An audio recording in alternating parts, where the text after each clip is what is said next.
લોકોને વોટ્સએપ ઉપર બનાવટી ડિજિટલ આરટીઓ ઈ ચલણની એપેક ફાઇલ મોકલી ઓનલાઈન રૂપિયા પડાવતી સાયબર ફ્રોડના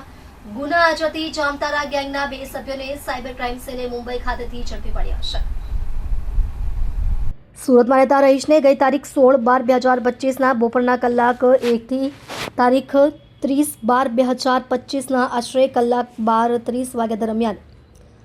વોટ્સએપ પર બોગસ તથા બનાવટી કૂટલેખનવાળી ડિજિટલ આરટીઓ ચલણ એપેક ફાઇલ મોકલી આપી હતી, જેથી આ ફાઇલ ફરિયાદી ઓપન કરતા તેમની જાણ બહાર ગઈ તારીખ 30/12/2025ના રોજ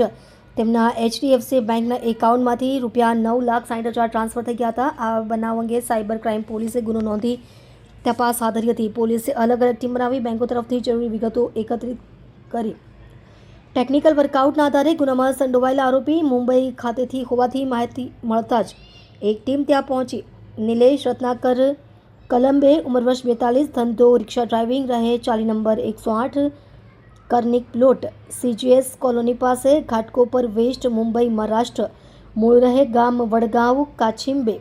થાના આંબેગાંવ, જિલ્લો પુણે મહારાષ્ટ્રને પકડી પાડ્યો હતો। પોલીસે તેની પૂછપરછ કરતા તેની સાથે સહઆરોપી વૈષ્ણવ સંજય રામચંદ્ર દાંગડ સાથે મળી સાયબર ફ્રોડનો ઉપયોગ માટે યશ બેંકમાં પોતાના નામે એકાઉન્ટ ઓપન કરાવી ફરિયાદીના ₹9,60,000 ટ્રાન્સફર કરાવ્યા હતા। નિલેશે પોતાના બેંક એકાઉન્ટમાં આવેલા સહઆરોપી વૈષ્ણવ સાથે બેંકમાં રૂબરૂ જઈ ચેક તથા ATM દ્વારા વિથડ્રોલ કરી તેમાંથી તેઓનું કમિશન લઈ બાકીના રોકડા રૂપિયા વૈષ્ણવ સંજય રામચંદ્ર દાંગડ ઉંમર વર્ષ 18, ધંધો અભ્યાસ, રહે રૂમ નંબર 104 પહેલો માળ, નવી Tirupati society, B wing, building number 4, Nityanand Nagar, link road, UP, laundry અને railway line, Ghatkopar west, Mumbai સબરબનને આપ્યા હતા। પોલીસે તેની પણ ધરપકડ કરી છે। પોલીસે આરોપીઓને નામદાર કોર્ટમાં રજૂ કરી દિન 2ના રિમાન્ડ મેળવ્યા છે। ઓનલાઈન આરટીઓ એપીકે ફાઇલ મોકલી આ નાગરિકો સાથે છેતરપિંડી કરનાર જામતારા ગેંગની બે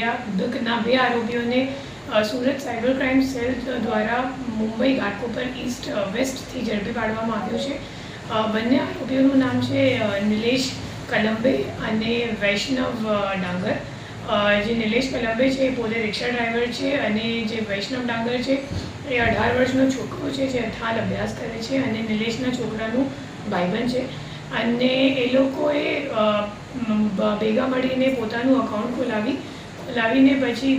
જે નાસ્તો કરતો આરોપી અલી જે જાતે જામધારાનું છે તો એમને એ લોકોએ પોતાનું અકાઉન્ટ આપી અને ફરિયાદી સાથે જે ₹9,60,000 રૂપિયાની છેતરપિંડી થઈ હતી એ તમામ અમાઉન્ટ પોતાના અકાઉન્ટમાં લઈને એમને વિડ્રો કરીને અલીને આપી દીધું અને પોતાનું કમિશન 40,000 જેટલા કમિશન એ લોકોએ બંને રાખીને પછી અલીને તમામ રોકડ આપીને આ કાંડ કર્યું છે અને હાલ આપણી તપાસ જામતારાની ગેંગના જે અન્ય આરોપીઓ છે એમને પકડવા માટેની ચાલુ છે।